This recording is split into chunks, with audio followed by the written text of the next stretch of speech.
Hybridized crickets in the global gulag. That's the most of you, folks.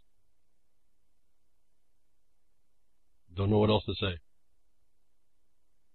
I think we're content to be that, and I don't know why that is. I really don't even have a place to begin. It seemed to me that seeing how abusive everything has gotten, we would have some self-respect. In the minimum, it's as selfish as that might have sounded.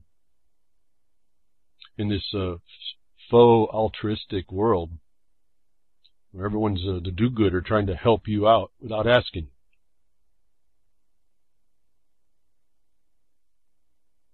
Good, bad, or indifferent, you sit back behind that and allow someone to do it, and you are, that's your voluntarism at work. All you folks that want to buy into that voluntarism is different. You're living it.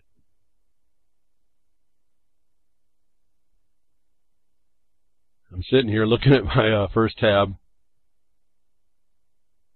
and it's just amazing. I'm almost not able to, like I told you about, things are happening so fast, I almost can't make it through the week and see stuff just developing right in front of our face. And for those of you on Pastcast, Prodcast, or Recast on UCY, thank you very much, Jules. This should be BTWRLM 212. There's a question. I think it is 212.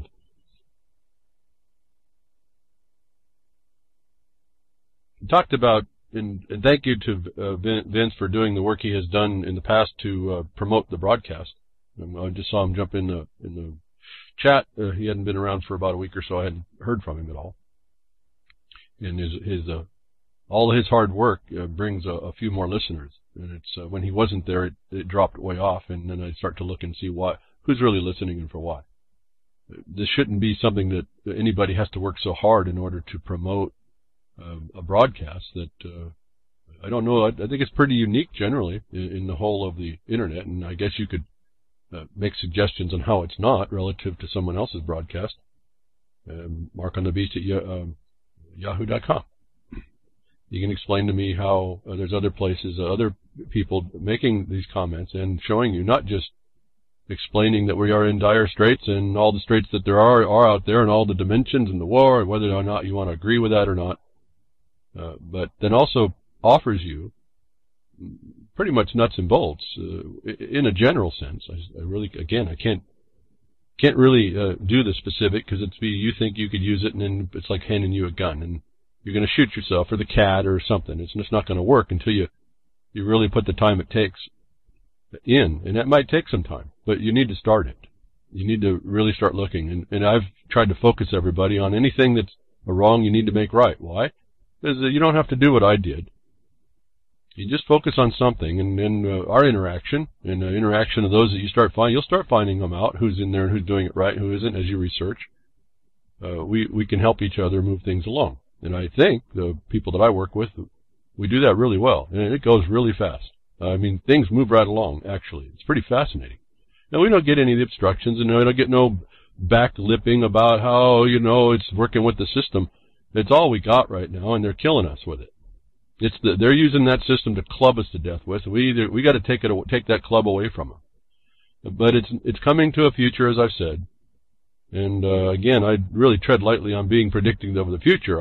My view is it's in their writings, these people that are doing all this to us.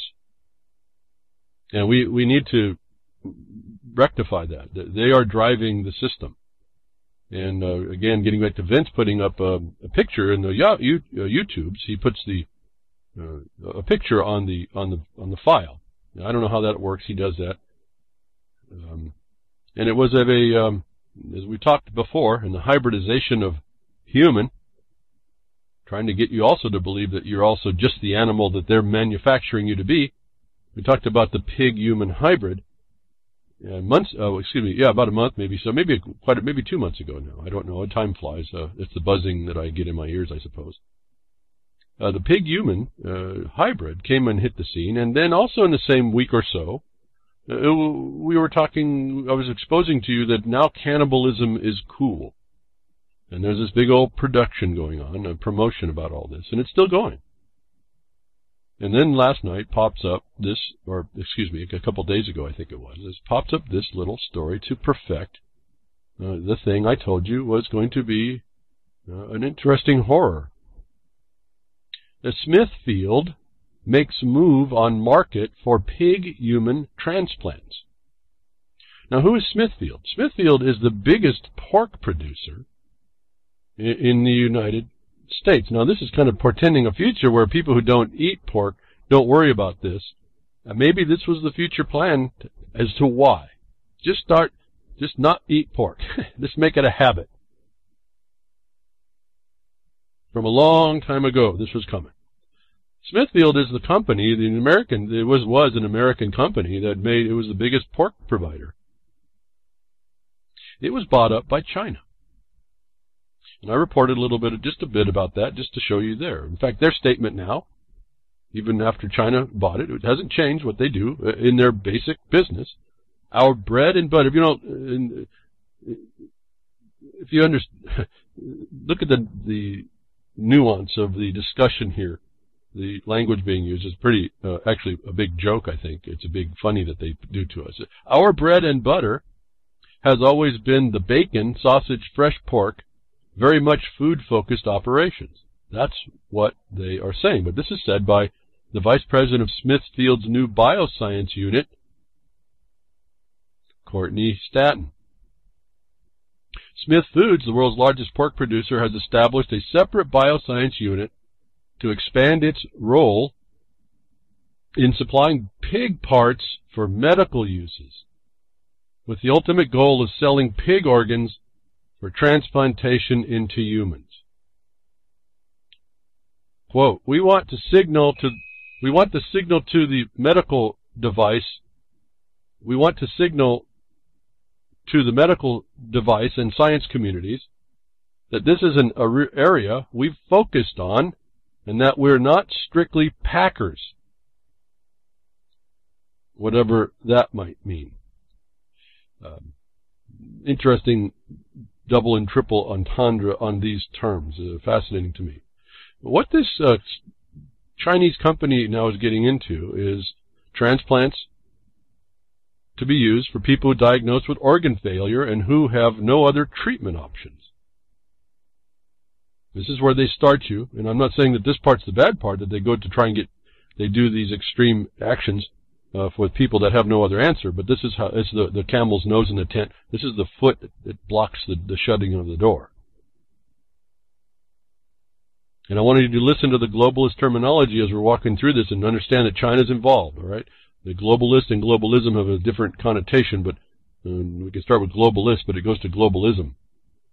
Smithfield, the $14 billion subsidiary of China WH Group, in its first move has joined a public-private tissue engineering consortium funded by an $80 million grant from the United States Department of Defense. Smithfield is the only pork producer joining healthcare companies including Abbott Laboratories, Medtronic, and the United Therapeutics Corporation. I should say, need I say more? With respect to human-pig DNA commingling, need I say more? I told you, be careful. Here comes a problem for these people that are growing human-pig DNA animals, and they're going to have a lot of leftover meat they need to get rid of. And within a month, we get the company that was already on tap and been working to be the provider of organs and meat to all y'all that continue to eat pork.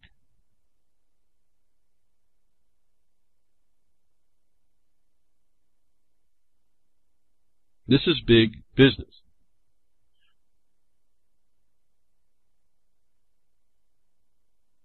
Right now, they're kind of limiting it, what they're going to be doing. Pretty soon, those limits will be released because of what? Security needs. We got to help the last guy who can't get it done except for what we do here. Hybrid DNA pig humans are now right in the news as being something that a company that does a pig processing manufacture is getting into transplants. I'm telling you, this is really on the tap that in the future, cannibalism is going to be cool, and they're going to make it that way. So you, in the future, you won't be around. That those that listen to me, a couple generations out, won't have a thought. Mad cow, mad pig disease, whatever. We heard pigs go mad. We read that in the Bible. If you read far enough, pigs can go mad. I wonder what happened, how that happened.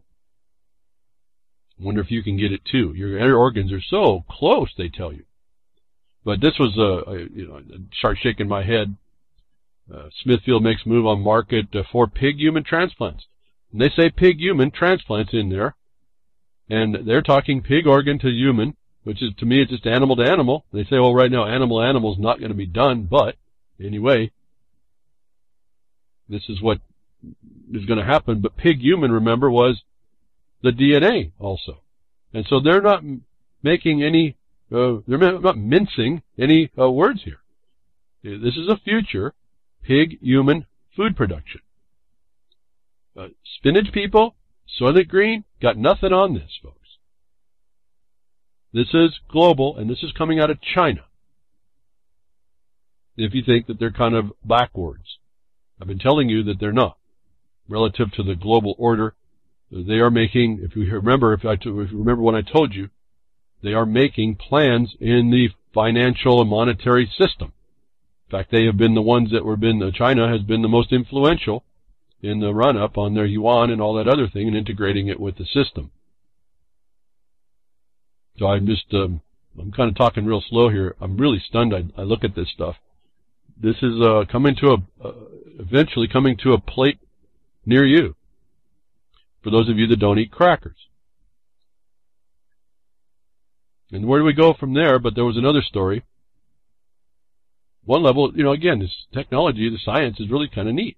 But where does it go for us? And who are these people that think you are an animal and work to make that so and keep you in control, keep you in servitude? Again, they're putting something on you that you do not refute. You remain silent to it. And it's the crickets back again.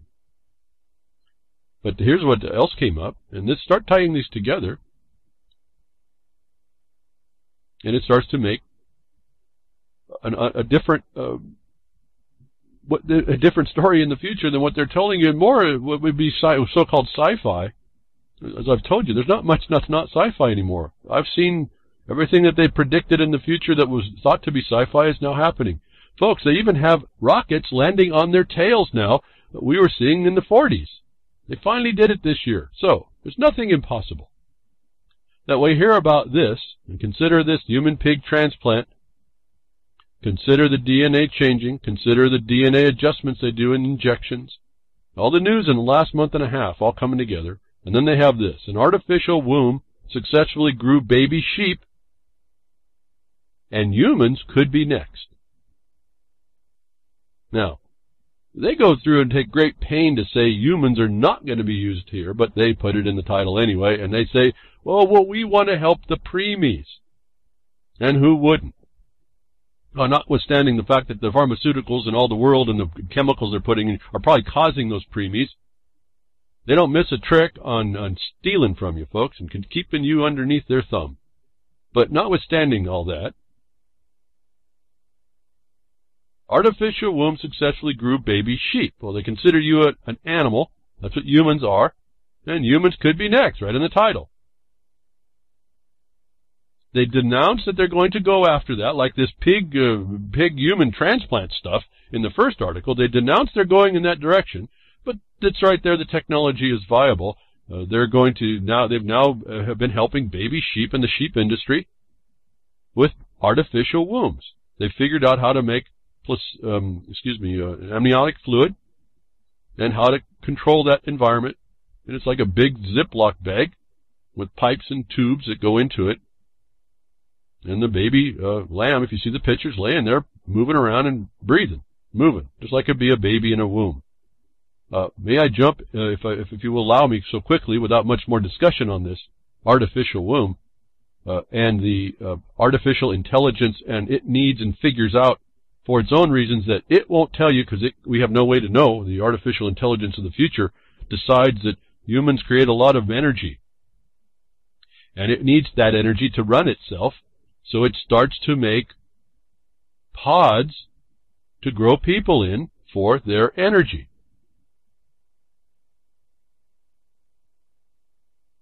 I don't know if this is not such a big jump anymore. Today the lamb, tomorrow you. Well, someone like you.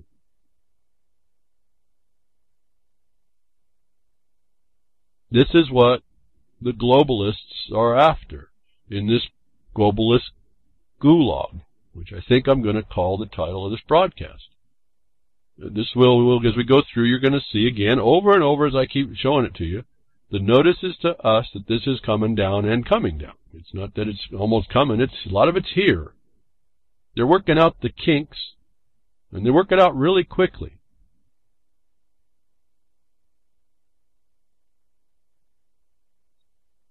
Is it getting creepy enough for you? I mean, I'm just thinking here, I'm sitting here, I'm supposed to do this broadcast and talk to you, and right in front of our face, they're telling us the Matrix is not a movie.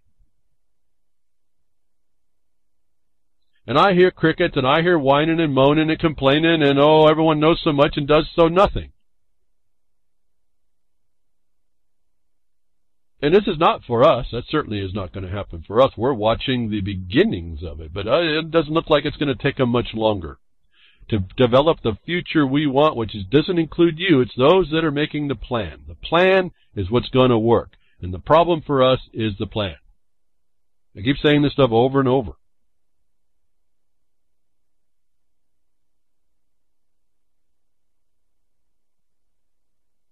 It's not news, folks. This is notice. And you see that it's notice because it keeps fulfilling itself and to other documents we can find on the Internet. Because the Internet has the truth, right? Well, only if you know what you're looking for. Learn to discern. And I've suggested to you those that are, you see, making the plans are the ones you have to listen to. You have to know the enemy.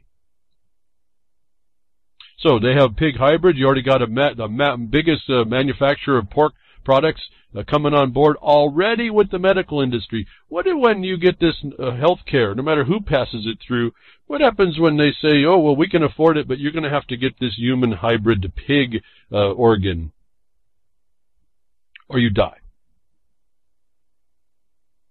It's going to be pretty clear what's going to have to happen. But okay, let's get back to, and I don't know what you all heard. Just get back quickly. Again, I hope it wasn't so much. I don't want to retrack over it. The archive is available. That's the greatness about the archive, and I don't mean to have you go over there, but even the first few minutes to talk about. Just to refresh this. I'm talking about the connection of the major producer of pork producer getting into pig human transplant. We told the pig human transplant isn't the pig organs in humans. This is actually pig human DNA mixing. It's going to be into the food source. Maybe there was a good reason why we shouldn't eat pork. Then we get into the artificial womb. We get into the fact that they can make,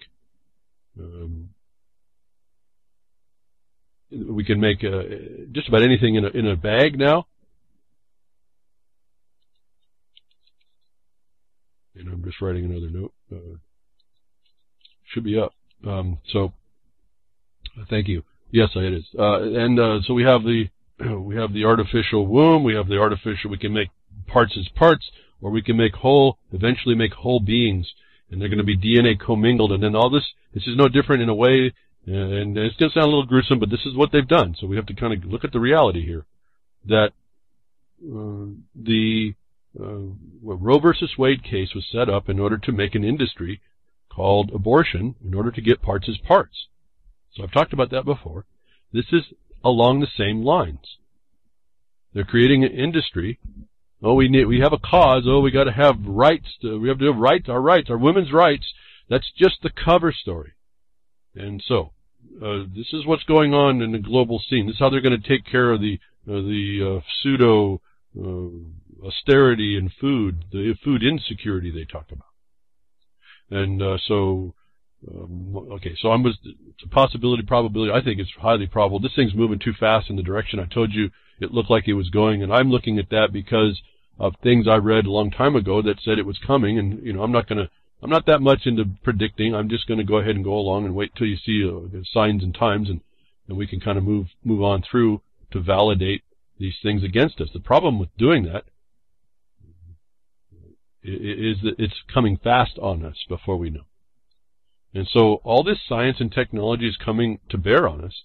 And we see within this, and we want to say, what's wrong with all this? Well, just think about it. It should be kind of obvious. There's some things problem, but let's move over to what happened last week. I was talking about the March for Science. This is supposed to be the science that they base this stuff on. And this was a response that came out when the March for Science promoters were saying vaccinate your kids. As a report came out that those that had said we did vaccinate our kids, and I have a story that'll be a link in the blogcaster. The March for Science, vaccinate your kids, parents. A vaccine injured respond. We did, and they show you all of their little ones that have been damaged by vaccines. And understand that the March for Science was supposed to say, all this science-based stuff is going to be valid, and it's okay. This is the technology that's bringing on pig-human hybrids. Spinach people. If you think I'm just making this stuff up, I'm not that creative at some level. No, this was a story, this is what we're talking about. Why the spinach framework, framework that it makes up the spinach leaf and plant, its structure is strong enough to hold organs together, which can't be done otherwise. And so we'll have spinach people, DNA hybrids. More likely the pig-human, and they're pumping that out, and as a product. The harvesting of an aborted fetus makes products in industry no different than this human hybrid DNA, and it solves the globalist problem of selling you out that they need to feed everybody. There's just not enough food anywhere. And as we hear, if you listen to UCY 2 hours ago with Ron Stephen, he says that Canada's only got 34 million. It's bigger than Russia, or almost as big as Russia, excuse me. There's lots of, these are all lies, again, we buy into. It's a lie that science, so-called, is going to give you the best answers. And so the one quick response to this globalist move, to move all this stuff on through globalism, is that they have them promote these marches, these occupies. They're all these, well, I can't call them a riot, but these organizations that are open. I told you don't do that because you're going to be misinterpreted. Go inside, get into the seats of decision, or influence the seats of decision, because these people are moving outside to get the public will to pass off that what they're doing is okay. So this was this response from vaccine, the parents, so-called parents of vaccine-injured kids, was very interesting. And there's a whole list of kids that they got pictures for. It's pretty sick. I go and look at some of the comments, and the typical comment is, well, this does not prove causation. And my answer to that is, well, I don't agree with your science says that it isn't. That's not been tested, as well as lots of other things. And the science isn't really science. As I said, conservation science is lobbying. And where did I get that? I got that from the documents of the people that are in that system making those plans for you that said so. So you don't have to take my word for it. But to remain crickets on it, your little ones are at risk. I just don't even know what to say about the fact that somebody would be saying that, oh, this doesn't mean causation. It looks pretty close to me that do we want to harm our little ones in the question? But see, they don't worry about pressing that cherry red button, and a little bit of harm goes a long way. It's cool. Everything becomes cool.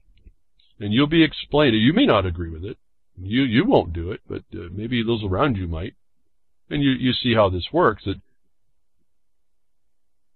this brought up my idea about, well, when I saw this vaccine, the parents of vaccine-injured children, so-called, say we did, and this caused serious problems. If you read last week's report that I sent out about this, they were saying that even now it's getting more difficult. I tell you, read the product insert.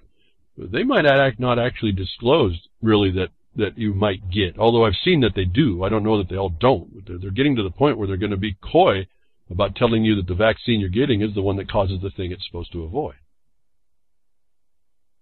So this is not just an issue of science, certainly, but certainly this is also legalisms that are put on you. And these so-called deniers of the herd, which should be an insult to everybody. Just being treated as a herd should have been insult enough, but it's not. And again, this is the truth of the battlefield that we're in. Ourselves. That Ron Stephan, again, he put up last week, just wanted to call your attention to it, because again, this is to me, it's just notice of the future. And we talked about it before, I've talked about it a little bit. And so Ron, I guess, had been running down this track of mental health, and I told you we were doing mental holds a long time ago. I mean, they were doing mental holds on those of us. As I said, I never got involved with one. I didn't go that track, but I've had friends of mine who'd put on mental holds. They think you're crazy, and so they they cool your jets by putting you in jail for a little while. Psychologist comes in at the time and says, "Oh no, you're really okay. I'll make a report to release you." Well, they've done what they wanted to do, and you weren't able to put out what you want to do. The judge got rid of you. The thing is that was the writing on the wall of what they were going to do in the future. You may not get out. You may not get out because as you find out psychiatry is made up, they make up their definitions. The Supreme Court has agreed that their made-up definitions are an authority. You ought to be concerned and worried because on some bureaucrat's word, they call you mentally unstable. Ron Stephan talked about a document which he put a link to. I went to the WHO website. The WHO, not the rock group and not the OWL, the WHO, the World Health Organization. Mental Health Action Plan. See, folks, it takes action. You have to have a plan. They know it. If you don't have one, you're going to lose. It's that simple. Their Mental Health Action Plan is made from 2013 to 2020. And it's full of documentation to read, and I want to read the overview. I won't go through the whole details. It's really important that you read the words. Again, and thank you for the update on certain people doing the work that they're doing for themselves, coming to the same conclusion. You start reading the black and white, it informs you, and you are able then to deal with whatever it is you have to deal with based on the black and white, not on your opinion of it, not on someone else's opinion, not on someone's conflation, not on anything. You read what is expected, and you work from there, and it exposes all kinds of things. So I want to acknowledge that. Thank you very much for you, and I'm just happy for you. I'm thrilled for you, but I mean you knowing that, and any of you that start to see that, I can't tell you how educational that is. It's the difference, and if you're not willing to, you just want to read the headlines and not go read what I'm suggesting, like these documents, to see who the criminals in the world are working against you. You don't see what they're saying. You don't see how they're doing it. There's no way you can even begin to go after it. But this overview is the 66th World Health Assembly, consisting of ministers of health of 194 member states. Remember I talked last week about nation states. These are not nations now. These are states within an organization that's merely, I don't even know what it is. It's not a government, this UN. The World Health Assembly, it's an assembly. Is there any actual standing for it? Like a mining district assembly of property owners protecting themselves? No, this is, see, they co-opt these words and you think they're important. But they use them with authority because other people agree with that. And that's really the international law bottom line. Who can you get to agree? Why I was talking last week with be careful who you make your discussions with. But let's go on here. Let me read it over. I'll try not to interrupt. The 66th World Health Assembly, consisting of ministers of health of 194 member states, adopted the WHO's Comprehensive Mental Health Action Plan 2013 to 2020 in May of 2013. So we're behind this by a few years. Coming on 4 already. The action plan recognizes the essential role of mental health in achieving health for all people.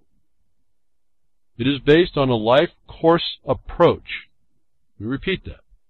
It is actually every word here, every phrase, every term should be repeated, and you need to fully understand what they're saying. This is, beyond. But it is based on a life course approach, aims to achieve equity through universal health coverage, and stresses the importance of prevention. 4 major objectives are set forth: more effective leadership and governance for mental health, the provisions of comprehensive, integrated mental health and social care services in community-based settings, implementation of strategies for promotion and prevention, and strengthened information systems, evidence, and research.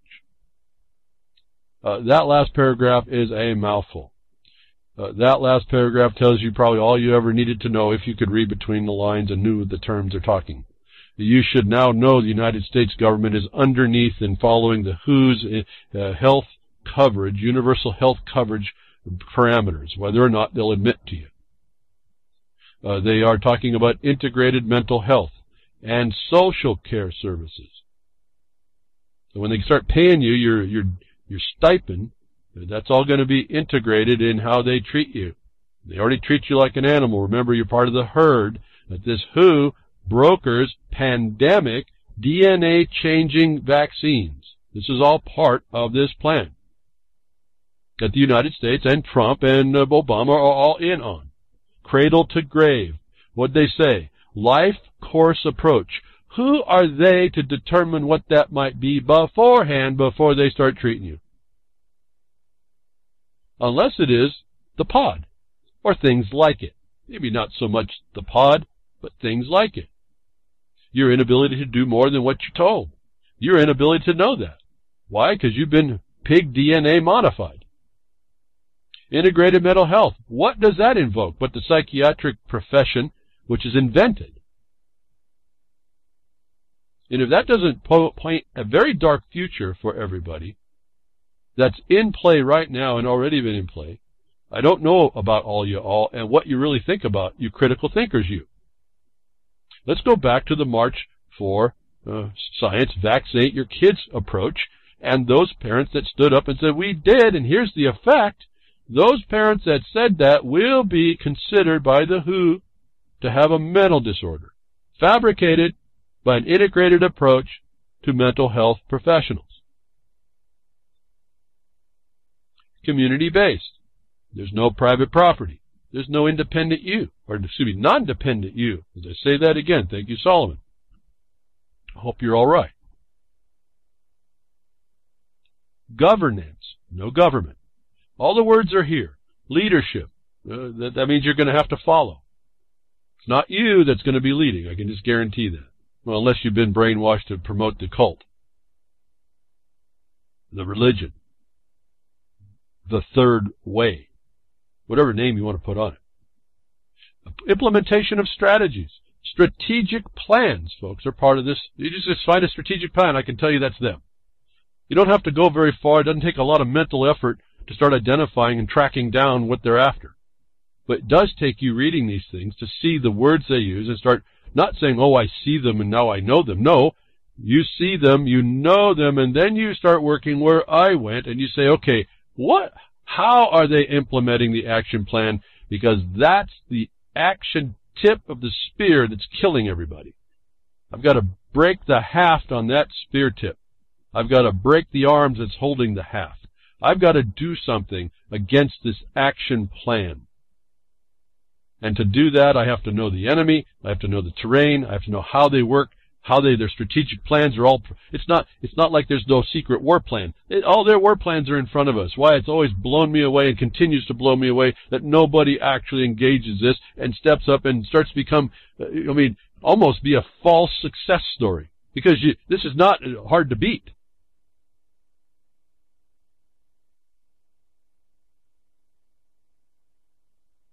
This is not hard to beat. It just matters you got to have someone out there going to beat the drum and then put the spear in someone's face. Who is that? It's the one trying to make the pig hybrid organ that wants to sell you threaten your life with because you're not going to get it and you need it. Don't just make life more healthy. Don't just provide actually what people need instead of austerity. Put actual abundance, not this new age nonsense. It seems to water down everybody's idea. No, real abundance.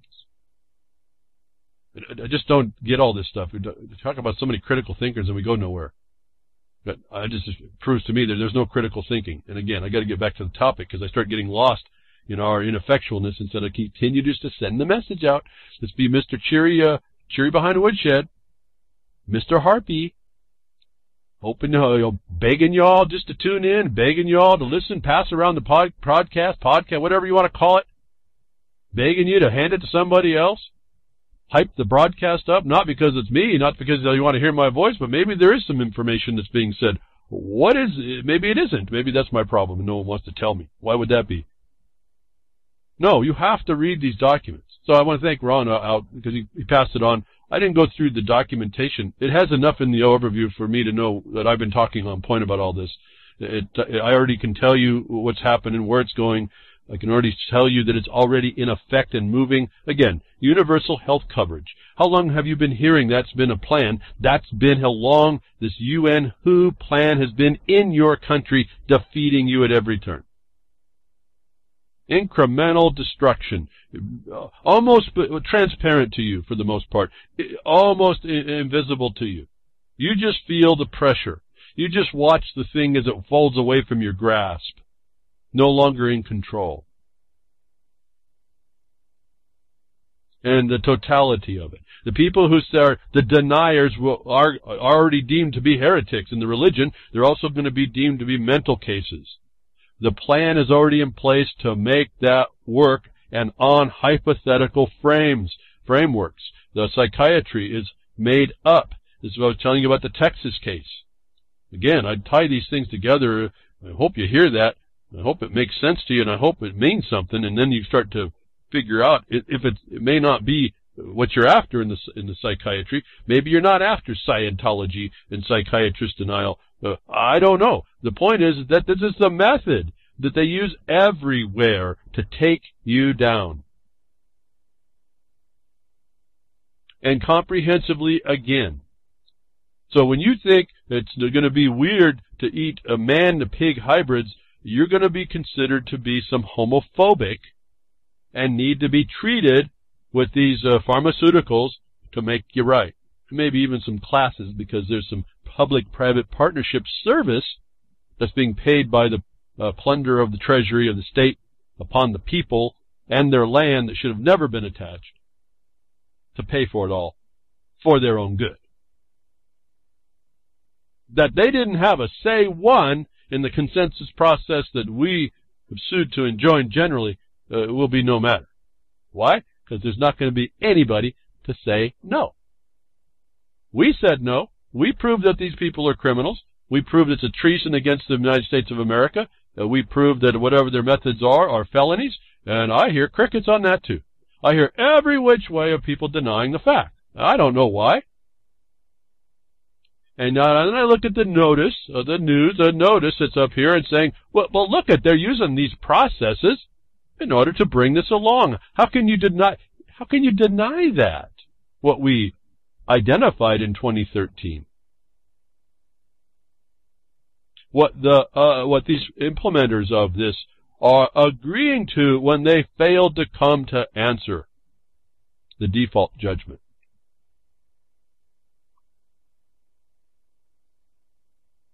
Mental health is the thing, and it's going to be managed by those with the plan, and it's going to be legitimized. It's already legitimized. It was legitimized in that Texas case. I don't know if you appreciate this connection.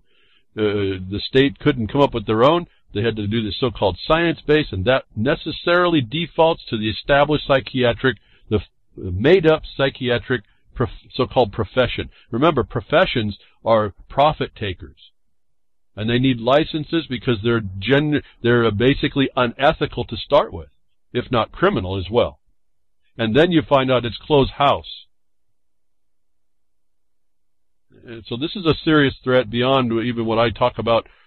Just try to give you the ludicrous highlights of human-pig hybrids in there, and cannibalism is cool, and it's all being pushed by those that will make you feel like you're a mental case for rejecting that.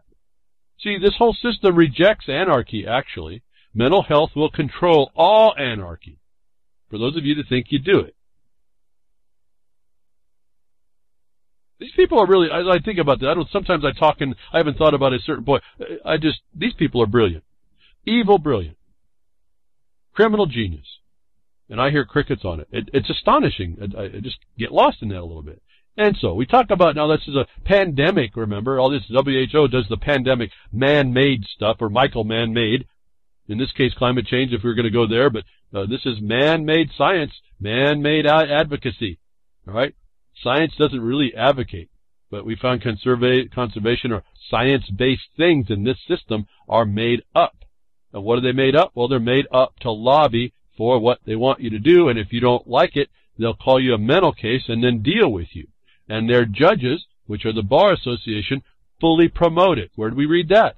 Out of the Bar Associations, the American Bar Association's House Resolution document that said so.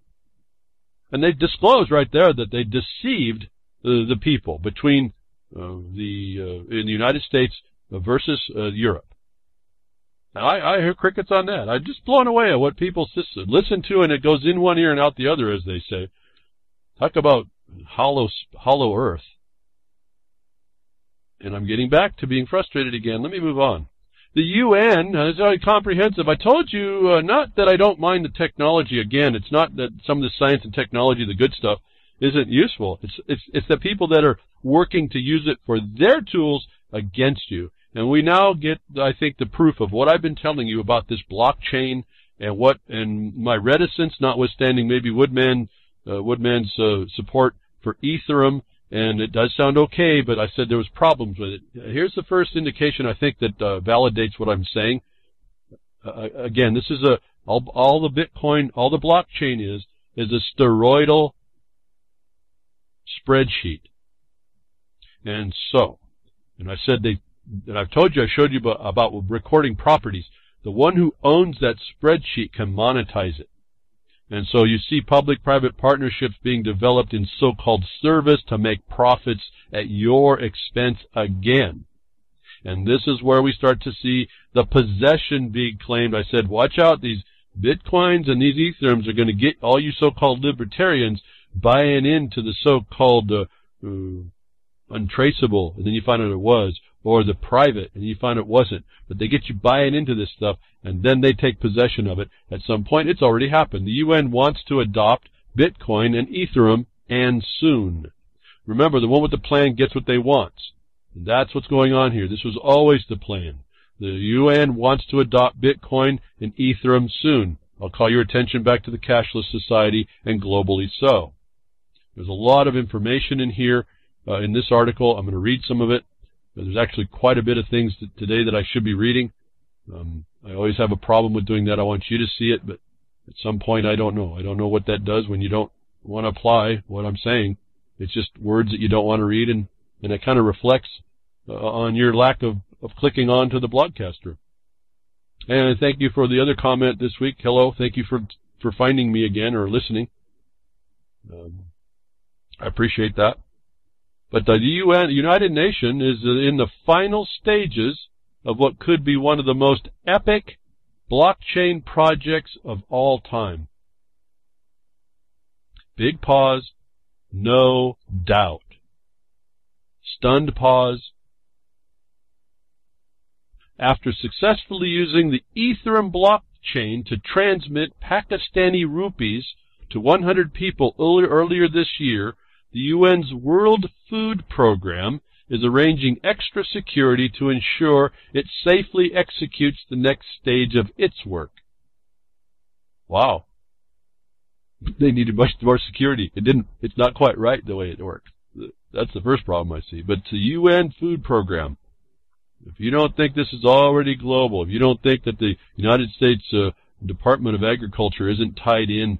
Remember, it's tied into the IUCN.org group of International Court of Water Trespassers. It's a member. Be careful; these places aren't already hooked up. That's the United States of America's Department of Agriculture is the one that does the food system, food stamps, food subsidies, all that stuff. It's already tied in, folks. You just heard it before. The UN's World Food Program needs extra security to run this pilot program, and a pilot test scheduled to begin in Jordan. Remember, I told you, folks. It's always amazing. I forget what I keep saying, but it keeps coming to me in certain times. I said the mirror of the Middle East is your life everywhere else. And here it is. All this is happening where there's war, folks. Where there's war. There's war against people. They move them along, and then they got to give them aid, and this is what they start forming.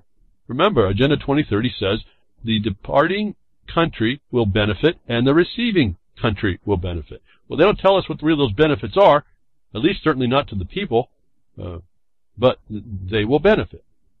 Then you find out it's about them telling you what to do and how to live and how much they'll give you and then how you're incapacitated because you didn't settle down and figure out, why, we just stop bombing these people. We don't have to do all this, and they can get back to making their own food, making their own clothes, making their own way of life like everyone would want to.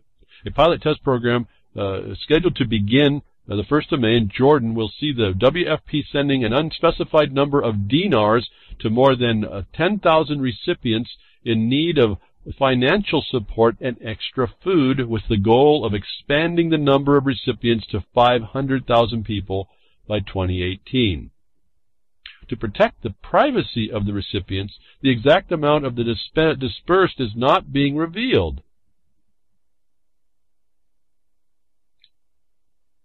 But the technology being developed is part of an even bigger push to make the UN services so resilient that they could survive even the destruction of the UN itself. Why? Because they've gotten your governments to absorb and take on that system to impose upon you locally. That's called localism. From globalism to localism. The problem is it's them pushing it, not you controlling it, like we were supposed to do when we were supposed to keep the republic. And notwithstanding any republic's non-existence in the way we have in the United States, that would be any people anywhere. We're supposed to keep their form of control, whatever that might be.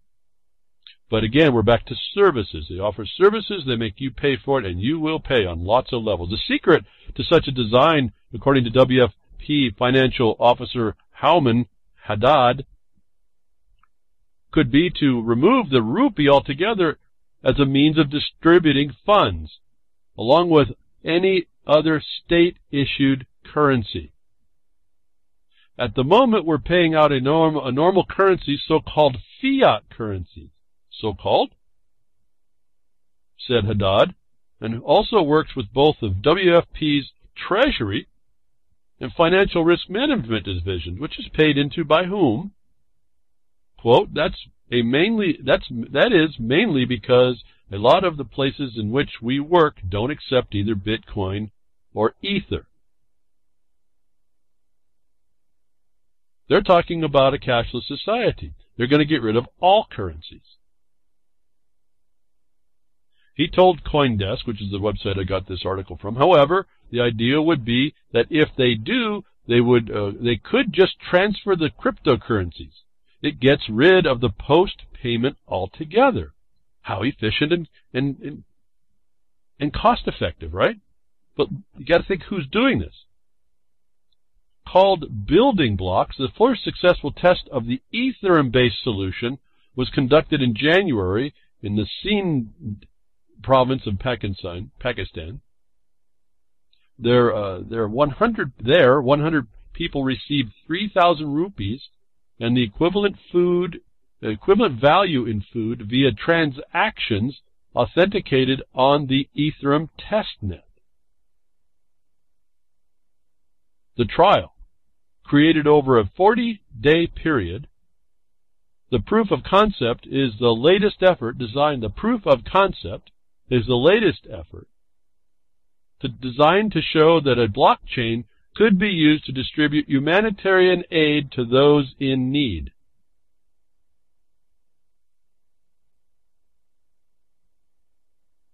Are you in need, folks? If you deny being in need, will you be a mental case? How much do you need their food you eat, the air that you breathe, the water that you drink, the health care that they're making you walk into their systems about, the fact that they talk to you about being mental health at a distance and they can tell you telepathically. Remember, that's what I was telling you before. When they charge you with obstruction of traffic, I said, how do you read my mind? Because it requires intent. Well, that little detail wasn't going to be allowed into evidence. So I started to realize the jig is up. The game is fixed. It's rigged. And I had to take that as a fact and realize, what was I going to do around that problem?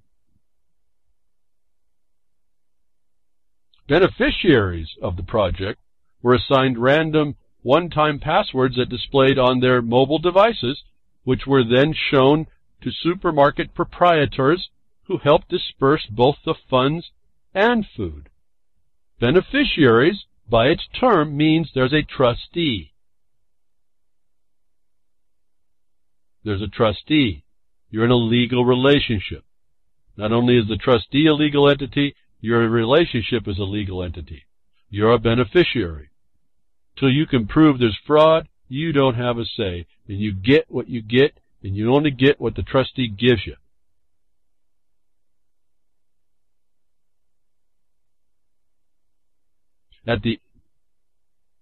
Again, direct to you, from the supermarket proprietor, becomes another interesting point. Well, I missed a point. Let me just reiterate the fact. What did they say this is based on? What have I been talking about? These concentrated evil for years now are these little bitty phones they have in our pockets that they're going to eventually attach to our brain by neural attachments that Elon Musk is using, is going to design for us. They need a mobile device to keep track of this. What we've seen over and over, how secure is any of that? You are required. You may not have enough food, and they may be there to hand it to you, but you don't have enough food, you don't have enough money for food, they will make sure you have to have a phone. And here you are. There's the hub of what I've been saying is your problem. Your vulnerability is that device. It's the future. It's the future they want. It's the technocrats are going to get it. Why? Because they have the plan, and you don't. You agree. You volunteer yourself into it. The procedure flips on its head the idea of cutting out the middlemen. Instead of paying the funds directly to the recipients, the UN sends the money to the shops, cutting out both banks and even the actual recipient. See how much they care about you? It's about the bottom line. It's about them controlling the conduit and what's in it. You're just going to receive what they give you. In one example cited by Haddad, money meant for 100,000 beneficiaries could instead be paid directly to 400 merchants that might be available in that area. My question on that is, why don't they just do that with the health care? Why don't they just go and the government just say, well, as I said before, they had the provision with people that couldn't afford health care, could go to the hospital and they would pick it up the tab. They already had that provision. Extend that to everywhere. The government would just receive a bill directly. So they're telling you they have an answer that doesn't need this system. But they're going to get you involved with how great this system is for all the people that need it so bad. And you forget that, well, we're bombing the heck out of those people, making them needy. Let the business people go ahead and connect this up and leave the people out of it would be a great idea. They don't need blockchain for that. They don't need Bitcoin either. They don't need blockchain. They don't need the secrecy. And they talked about privacy like they're giving you a passcode. Who do you think you got the phone account for? You think they don't know who that is? Do they think that you don't know who the numbers that you had to get onto this account meant, and where you are, and where you shopped, and why you need to go in there, and you don't know how much you have, but the proprietor does? Who made this process? The cost will be lower because there will be fewer transactions, no admin fees, and all that, said Haddad. The risk will be low because we don't have to advance money to anyone because we would only pay for actual purchases. Okay, do it now. You don't need blockchain. Give me my health care. You don't need blockchain. Pay the guy I go to that I want my teeth fixed. I don't even need to see it. Why do I need blockchain now? Why do I need Ethereum? Why do I need a special public-private partnership on a global scale now? That's just a couple of questions. The second pilot planned for August will see the test expand beyond the borders of Jordan to other nations, with the possibility of reaching tens of millions of recipients served by the WFP in the future. I mean, how much more do I keep going? I could read. There's a whole bunch here to read. I could. I'm realizing the time is ticking. They got stronger than the UN. They talk about this consortia, this private-public consortia model is beyond the UN. That when they kick in, this is why it is, because it's a private, public-private partnership that is entered into contractually. The UN could disappear. But that's not going to happen. They just want you to believe that it's possible and it's going to have some permanence. Well, it will, but that's your slavery to it, isn't it? This thing will survive even the UN.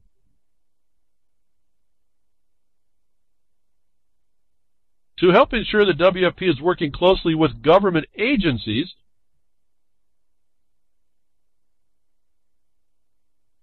our goal is to ideally deal with this in a way that even if the WFP did not exist in 10 years' time, the beneficiaries could still benefit from the system. How? It's because you've privatized that within the government. You've influenced it to take this on, and we already understand that the government of the United States has bought into it. They bought in because you have universal health care, and now Trump wants them to maneuver with the agreement there. Doesn't want to just make direct pay from the government on your need to walk in. You don't even need to see that. Doesn't want to do it without that. They want to have control to whom? To whoever the stakeholders are. Already, future of donations, already UN Women, it's a title, UN Women has partnered with Innovation Norway to make it easier for women and girls to explore blockchain and is currently hiring a blockchain consultant. I think I'm done. You understand, they go after the women and children. They go after our ignorance of what they're doing. And they give you this big so-called, oh, you're a beneficiary, and this is the trap that's sprung on everybody. And you think in the United States you're so much different anymore, and you forgot that they've already got it in here. And I've heard crickets. There has been, in this process, and I did this with the DAPL thing, or the no DAPL. I said, you better put your alternative in if you have one. This has got to happen. The people have to step up with their alternative in the meantime of dressing anybody who's trying to agree with it. Like they did in 1994 to denounce Agenda 21 originally. And that's that map you might have seen with all the urban areas, which are very minuscule, and all the protected areas, and then all the off-limit areas to human activity. UN wants to adopt Bitcoin and Ethereum, and this is what I was telling you, folks. This is the story telling you this is a globalist gulag. You just say it again. It's all I could come up with last night. Actually, what I came up with last night was the technocrat's tyranny. And then Hans came in and showed me that was actually Vicky Davis's website, and I could use that, but I'd rather not. I'll just change it. Maybe the globalist gulag's out there too. I didn't check. Point is, this is what it is. It's a prison. It's a prison that's made up around you. It's made up electronically. And that AI that takes on beyond the UN, the private partnership that runs the AI on this will be looking for you as energy, just like the Matrix said would be happening. They're going to design and have a robot making that womb for your not you, the clone of you, and you will be put in some matrix that they will manage for your energy. And you will not be in a bed of roses either, because they found out when they give you a bed of roses, you start looking for something to make up. You want trouble, you want problems to work on, and they'll give you those in your mind. The Matrix is not a movie. It doesn't look like it, but this is what it starts, right here. And if it's not so sci-fi looking, in effect, it's the very same thing. I mean, I keep wanting to just repeat this. This is like, Do you understand what this means, folks? The UN wants to adopt Bitcoin and Ethereum, and soon. And they've been in plans and projects and things to get it pushed through. Why do you think it even made the scene? Why was I able to tell you, watch out, folks, this is cool technology, but it's not going to be used for you? And here it is, how it's not. You don't see it. Oh, it's some transient in Pakistan. You don't even understand the money. It's a rupee. Who cares? Folks, I want you to focus on the universal health care. I want you to focus on the mental health plan, action plan that's in force right now. No different than Agenda 2030. This is the mental health action plan for 2020. They do all this. They have all kinds of plans for 2040, 25, 2050, 2065, 2100. That's Agenda 21. Are we that dense and so clear thinking that we're missing all of this? Is it too much of a shock that I'm asking people to look at it and get involved in stopping it, that you have to play confused, or you can't get it, or turn away, or what? Now I get frustrated just thinking about that, only because it's just so much fun when you actually roll up your sleeves and go after these people in the right way. It ends really quickly. And what it is you will find that most people are ignorant today, and that's the memory gone. You have to go back in the objective basis. So I tell you, the black and white tells you. We go back to the objective basis, and we go back far enough that we predate anything they could be bringing and try to show that might be the law. And don't ever forget, your legislators, since some time back, and I'm not going to put any date, there's been a couple of different times it could be, and every one of them is valid, so all of them could be working, that your legislators only make policy. And so you find a substantial law that predates that policy authority, you have them handled pretty well. And we do this on the land all the time. And it expands out because your life is from the land. So we eventually start touching all kinds of subject matters. It's really pretty phenomenal. So the UN is telling us this week what's coming down. The UN has got the plan. The nations are already paying into it. They're now using these public-private partnerships to come after you, using all the technocrats' tools that have been developed that you have been given, that you accepted without question. And it's coming to a point you will not be able to avoid it.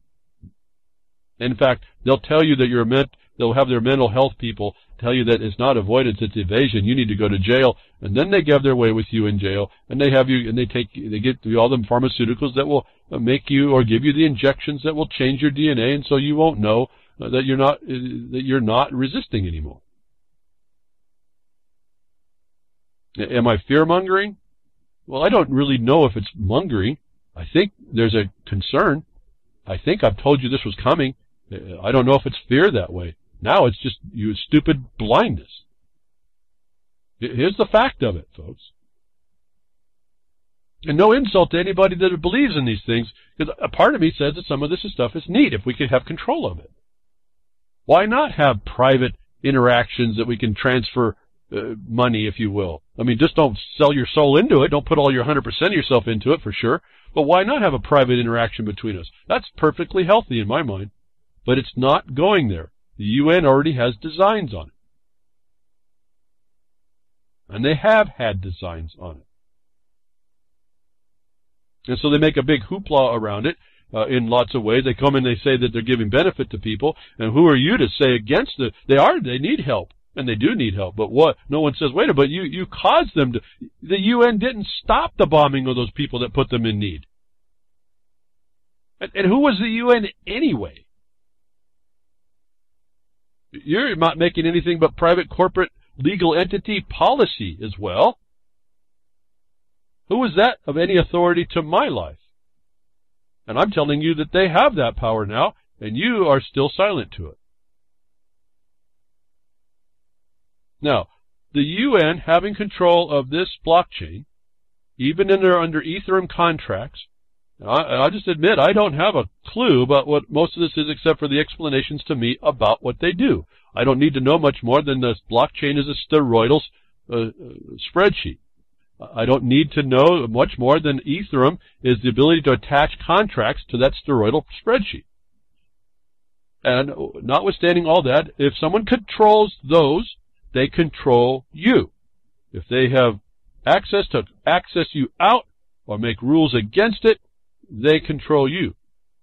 And these next links are, I think, notice of how fast it can go bad when you don't have the power and something does. In the UN having these blockchain controls on how much you get without telling you, and only the proprietor knows. And then they tell you it's private, but you had to have sign up on an account, you had to be able to pay for the account on the phone, and then they had to give you an account for the benefit, and they have to keep track of where you go. They know exactly where you've been after you made the purchase, and none of that is to you. It's something you are forced to do. That's as long as they allow it. And here's the proof that one day it doesn't happen. It's right in the same area, but a different application of the same principle. Theatrical decisiveness. U.S. sanctions 271 Syrians amid stalled Idlib chemical attack probe. The point being here, not that story, but this point about theatrical decisiveness. The United States, again, the world's a stage, creates this theatrics around shutting off 217 scientists who it says, the United States says, it believes are involved in the research and production of chemical weapons. Let me expand that. Like they say, it's going to go to all nations, this Ether and blockchain. It's going to go to all nations, and by all the security purposes that are required, under that cover and that fraud, that felony, one day you have a mental hiccup, or so-called, that someone decides you didn't think quite right, and your stuff gets shut off. Is the example right here. The United States, for what it believes, no probable cause-based trial or anything, it just believed that there's something going on here, and so it's going to cut these people off. Do you think it's going to make 271 more people needy upon the who? Not the rock group, not the owl, but this promoter of everything commerce, the World Health Organization, the broker of vaccines that hurt you, the broker of pharmaceuticals that hurt you. Now they change you. The broker that advances a pseudo, I can't even call it a science, a fraud called psychiatry upon you. Things completely made up. The things they make up are not science-based. Somehow it's become science-based. It's become the framework that a state in the Supreme Court in the United States has said is the standard over the state's so-called non-standard. They just made that up as well. And I know that because psychiatry is made up. It shouldn't be a framework that was resorted to by the court.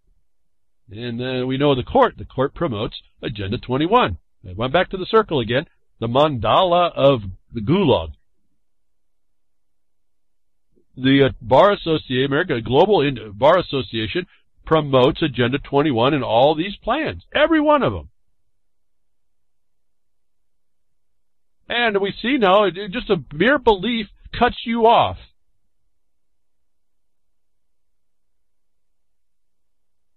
And I told you that this was a stop bombing them and we can stop making these needy people. We have now the proof of this, and back in Syria, leaked Kerry comments prove U.S. involvement in Syria crisis from the onset. You don't want to get lost in all that. It's just reproving and reproving the United States is us. Britain, Israel, France, the consortium, Qatar, and I'm not playing music. Not with the Who. Saudi Arabia, big one. Did I say Israel? It's not said enough. I'll say it again. Israel. What? You look at that whole dynamic. Talk about an abortion. But leaked Kerry comments prove the U.S. involvement in Syria crisis from the onset. It is us. This is the self-inflicted wound. If this is a self-inflicted wound, then what basis would they actually be able to produce to believe that these scientists should be cut off? And I'm using that as if those 271 could be cut off, 271 million could be cut off. And they could be cut off by a hacker. And they could be cut off on purpose. They could be cut off by accident. They could be cut off by Watson, business machines. Yeah, missed the mnemonic there at any rate. IBM. Watson could get it wrong, but he won't be able to tell you why. And if you think you have we let this go too much farther, right now we at least have a say. So they cut you off at the point of the United States saying so and making this stuff up, and then we find out they caused it. What happens when you call that out? What happens if you rise up to somebody that they like? Here's evidence of that too. You get your representative to bat for you, to come to bat for you, to protect you. This is what one guy found out, what happens when he went over to Syria, the place that the United States created to take him out and do whatever the United States wants to do to dust up the place so it doesn't have any recognizable, coherent government. The people are not secure, not free, not able to live their lives in peace. Pace president under fire for Syrian trip, meeting Assad. The president of the Parliamentary Assembly of the Council of Europe, PACE, has appeared before a hearing after some members demanded a vote of no confidence following his unauthorized trip to Syria and meeting with President Bashar Assad. That's what happens to you in the future. You don't cross the global Borg. His trip was unauthorized, meaning he needed permission of the global Borg. They were contrary to the consensus of the global Borg. The gentleman wants to go get information. He's not free to go do that. He gets sanctions, or a sanctions hearing, from the global Borg. This is what's underlying the UN blockchain Ethereum problem. The global Borg has all the tools to say no and make you pay. Continue to stay silent. I was just always kind of chuckle that these stories, they just pop up right to tell us, if all in a row, connect the dots for yourself, here's what's going on. That you speak out against this Borg, this global gulag, you're going to be chastised, even when you're respected inside their system, and because you're inside their system. And when we're talking about the WHO, the World Health Organization, and I talked to you about the pandemic insertions and all this, knowing that it's man-made. Talk about the pig's fly flu is man-made. All right, then we find out that it's DNA, Zika's man-made, the virus, not the virus necessarily the thing, but the vaccine. Find it scripture, DNA, and unzips it, rezips it. Here's what the impotent UN, the useless UN, always got their fingers in something, got to fix something. But they see this is in every aspect of life, so that they feel, so that they look legitimate and they make themselves relevant to somebody, and certainly apparently enough people. UN, and here we're back to the pandemic, which in my case, in my sense, was proving it's all man-made. When you see the word pandemic, it's not natural, it's man-made. It's a made-up thing, whatever they do. Remember, the word pandemic is defined by the WHO as well, and the pandemic was defined that it's an occurrence done, something that's going on that they will be deemed to be negative in 2 different regions of the world, done by DNA units. You human pig.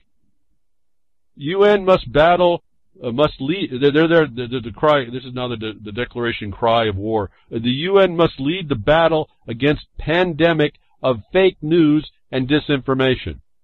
Said, this is all fish. This whole thing, the concept of fake news is made up by people. We're making this stuff up. The people are DNA units. The men and women are DNA units that have brought themselves into being human, an animal. They make this stuff up. The pandemic of fake news is the pandemic of pig's fly flu, is the pandemic of Zika, and the pandemic of anything else that they've recognized.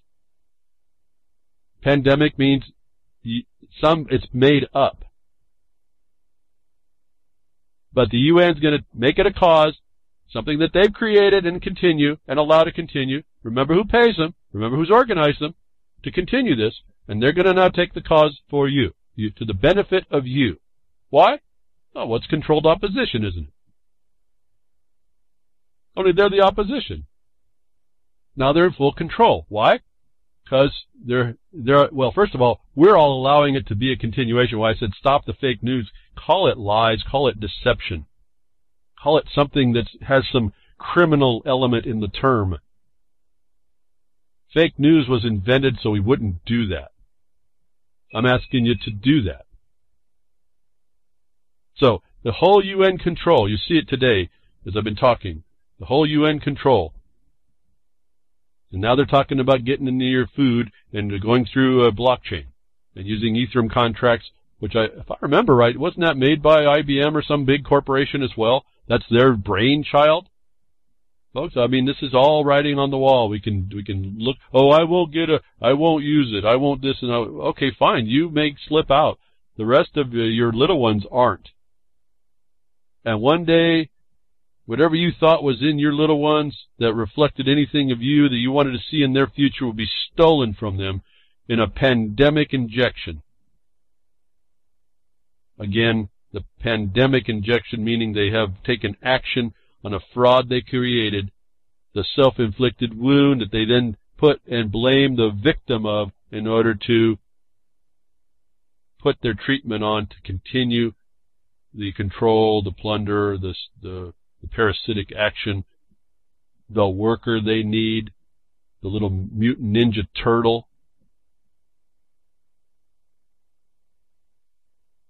That's going sci-fi again, isn't it? And what's the continuation of the discussion here? So-called fake news, the fabrication of dialogue, getting involved with that instead of moving over and getting on.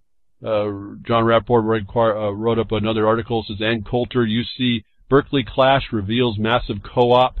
I'm not even into all that. I get my cues on other points. The point about this is UC Berkeley, and I want to tie it to what I do. Not what John does, not how he analyzes this. I'll read a little paragraph. I want to show you what's underlying this. We're talking about the UN. We're talking about its policies, how it implements it. We're talking about the process. I've mentioned the lawsuit to enjoin it all, and I'm going to get to it in a second after reading right here. It says, here is the op. Here's the covert op. I'm just going to read that part. The university bosses have brought all of this on themselves. Isn't that another way to say self-inflicted wound? So you're watching in this Berkeley thing the self-inflicted wound that other people are buying into. I told you got to get beyond that, but let's read his and I'll get on to my other point, the more important point about the university itself.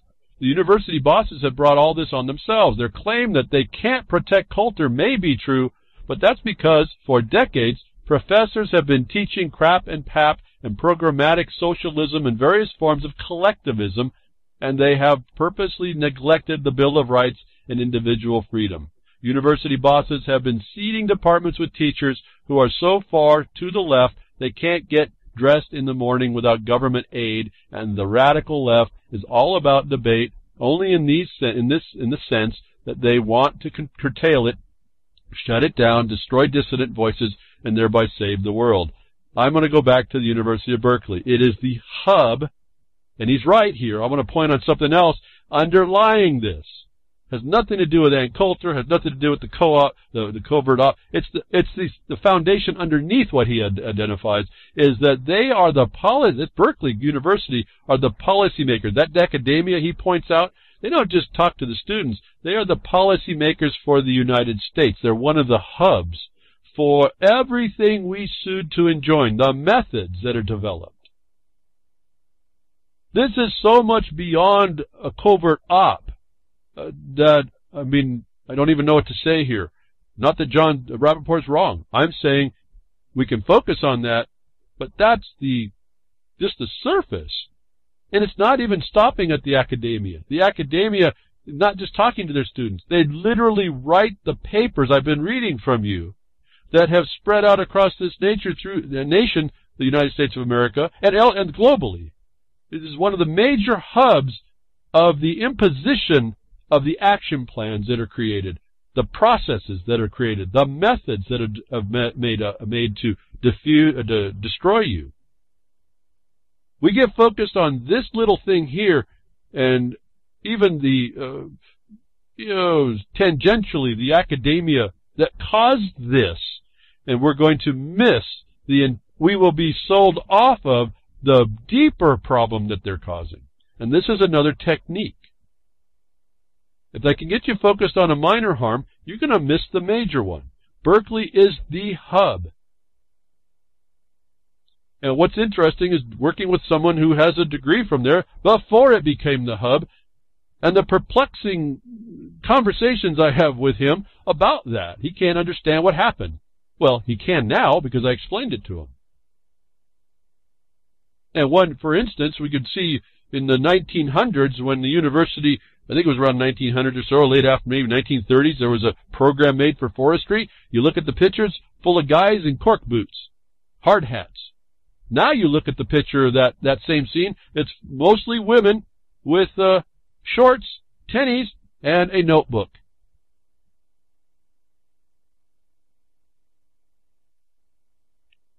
Then we got this little thing. I still can't believe it in some regard, but it was said, so let's go with it.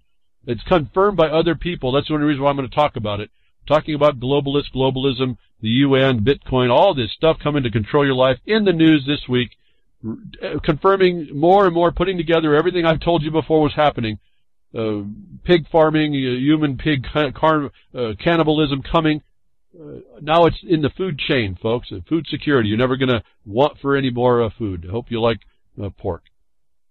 And you won't know it's that. They'll call it something fancy, and you'll think it's the delicacy. But this came through along the lines of, I'm a nationalist and a globalist, President Trump told WSJ on Thursday. I couldn't even believe I was reading that. I'm a nationalist and a globalist. I didn't really want to, I mean, not that I couldn't believe it. It was coming from WSJ. I'm thinking, well, okay, this can't be real. Let's wait for some confirmation. Well, apparently, it then says from Breitbart, if this is any confirmation, this is just one link of just dozens that started to come out within a couple days. Trump says, I'm a nationalist and a globalist. If you thought there was this distinction going on. Apparently, whatever he thought was going on has been fixed. And he's been shown the plan. It's an action plan. On the eve of 100 days of office milestone, President Donald Trump claims he is both a nationalist and a globalist, despite campaigns, promises at his presidency about rejection, his presidency would reject globalism and put America first. Hey, I'm a nationalist and a globalist, Trump told the Wall Street Journal on Thursday. I'm both. And I'm the only one who makes the decision, believe me, Trump said. Now, complete nonsense if most people have observed, but here's what got to me about trying to explain something about this and how this works. This is another method. I don't know if this guy is for real now or not. I don't know if he's a lunatic, if he's on drugs, if he's getting along, he's trying to figure out a way to get through the quagmire. I don't know. But everyone says, well, you can't be a nationalist and a globalist. It just can't happen. And I'm looking at people who say that saying, you haven't read enough.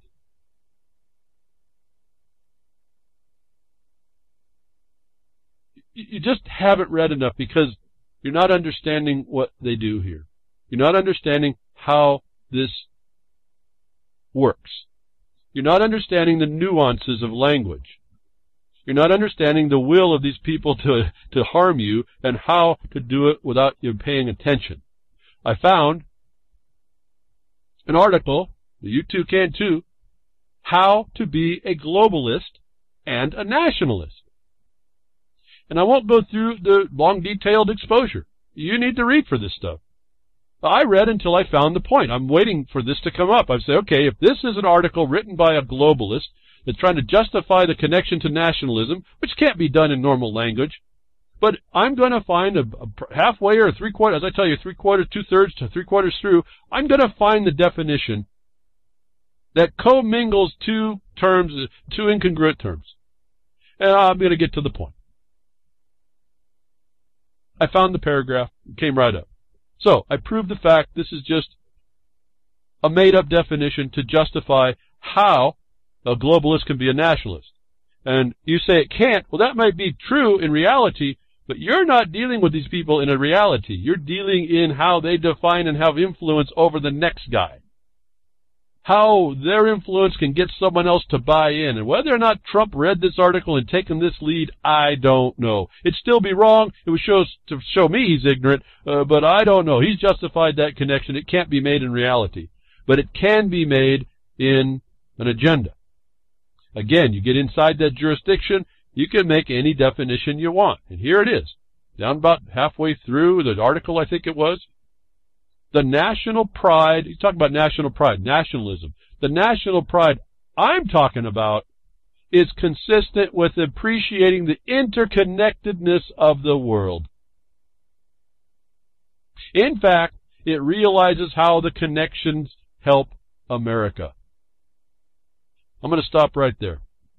That's a different look at this condition, but it is the globalist view, and you saw it in the word interconnectedness, all-inclusiveness. It is not the definition of the globalists and nationalists. So those that say it can't be are right to the extent that in reality you can't. But in those that have influence in the seats of decision, they make definitions like this, which commingle two incongruent conditions. And they get away with it. And so if you just kind of listen to this and you don't pay attention to that, or you go numb on the words, and you just go, okay, you don't go down halfway or three-quarters of the way through and you don't finish reading that either. You don't know how they screwed this up, what their channel was, and how they are stealing away reality. And when you aren't there to be the witness against that, and to clarify this conundrum that they create, and commingle this condition into what they want, they will win the day. So we're here, again, this is how I've found out every time they attempt to bring a definitional change, which is not true. And you have to be there to straighten it out. And every time we do, it's like light bulbs go on. Not only is it how the people were deceived, but you also get to see how it was supposed to be, and then you get to see the distinction between the two, which is like this new point that gets made, which I'm listening for someone to get. That's how I know people are paying attention. They get that third point, which ends up being how they got done in, by whom, how, and what was really supposed to be, and then that point produces how far away they were from what was supposed to be in actual law, not policy.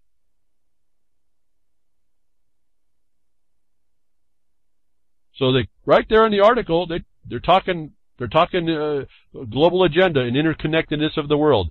And then they bring on economies or production, goods and services. That's totally different.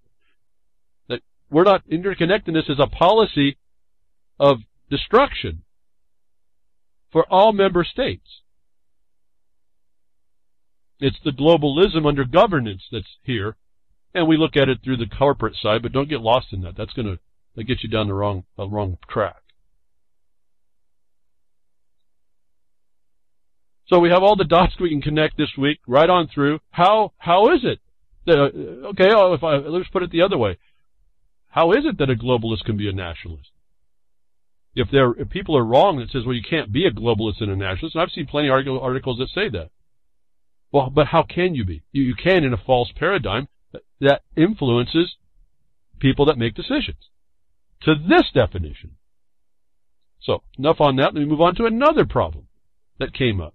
And it, right on the point of who implements this when it comes to so-called law, and what we do. Well, I was sent an email about this article, and my only response was straining out gnats, was my response to this, put out by WND. Bar Association speech code denounced as unconstitutional. The American Bar Association is having trouble with its campaign to stifle free speech rights and its member lawyers, according to a new report.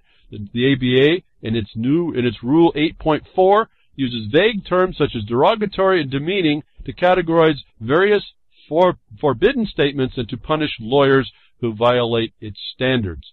Well, folks, that's straining out gnats. Not 8.4 rule. The entirety of the rules is destructive of the Republican form of representative government and all peoples. Remember, this is the American Bar Association that said that they support Agenda 21. The very same stuff I've been talking about that's destroying you in all those other places. Not only is 8.4 rule a criminal. The rest of them, the entirety of the organization. Why would I be caring about the unconstitutionality of that statement when, if they got their free speech the way they want to work it, if you read the rest of the story, they will be given the freedom to harm you faster? These so-called lawyers. Woe unto you lawyers, for you hid the key of knowledge. Those that found that key, you hindered. Is not a joke. So, we have these people that write on the internet, oh, we're going to a lawyer can't freely speak. Well, I look at it, well, when he freely speaks, he hurts you, first of all. Secondly, what are you worried about one rule when the entire organization is a treason, is a crime, a felony, high treason? It's war crimes. Straining out gnats, folks. It's really ridiculous. What we focus on, I don't know who that guy is that wrote that. I figure he's intelligent enough. He's intelligent to read the rule. How many of you would have read the ABA rules to figure all that out? Oh, he's a cut above in his observations. It's not what I'm talking about. So we're straining out gnats. We get into looking at these little things like, oh, let's go to Berkley and look at the fight that's happening in the street instead of finding out, no, that's put there for a whole system. That fight's a cover for what's really going on. And as soon as you look away from that and that noise goes away from that university, you'll never look back at that again.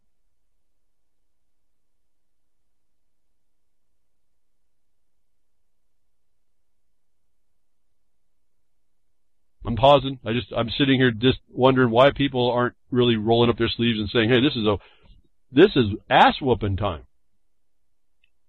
It's all in front of us to see and do and offer the so-called alternative, but really more is the law they can't answer. The law is the ultimate. It's not even an alternative. It's the foundation. There is no alternative to it. That should tell you the process they bring this by, focusing on gnats. An alternative to gnats allows the condition to destroy you. It allows the wine to continue to be bad. Your processes were no good. Maybe you shouldn't even had the dang wine. But you have to be there. You have to be resistant to it. You have to reject it. Go back to action. Those with the action and the plan for the action are probably going to prevail. And I was thinking, well, as I tell you, I'm looking at myself now quickly in this psychotic relationship I probably have with myself, because some mental psychiatrist that has a lie for a license would say I have, because I can think in so many different things all at once. Different perspectives just pop in my mind. I must be some mental case. Looking, do I do that even myself? Do I have a plan? Well, I do, but it's not written down. I guess that's be a failure for those that are getting real involved. I do have a plan. It's to impart the law first. And don't take anybody's slipping, falling short of that when it regards property. And why is that important? Because if you don't know about property, you probably are property. Now, there's a whole lot more to say, but my plan is that we protect that. Let's start there, since we're so destroyed. Let's start someplace. The foundation of our life is a good place, I think. So the plan doesn't have to be all complicated. Theirs are pretty complicated, but that's because they have deception to pervade.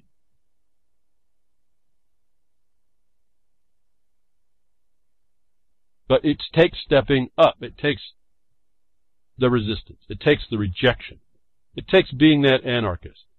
And then I look at seeing the anarchist thing and saying, well, the anarchists don't even know they're not anarchists. They're just failing to do the duty that that was put on us in order to keep things straighter than it has become. Certainly walking over and allowing the UN, allowing the nation to take on universal health care, which is part of the UN, could not be a good thing. And I told you, our lawsuit covers the Democrat Party and the Republican Party. Neither is any different.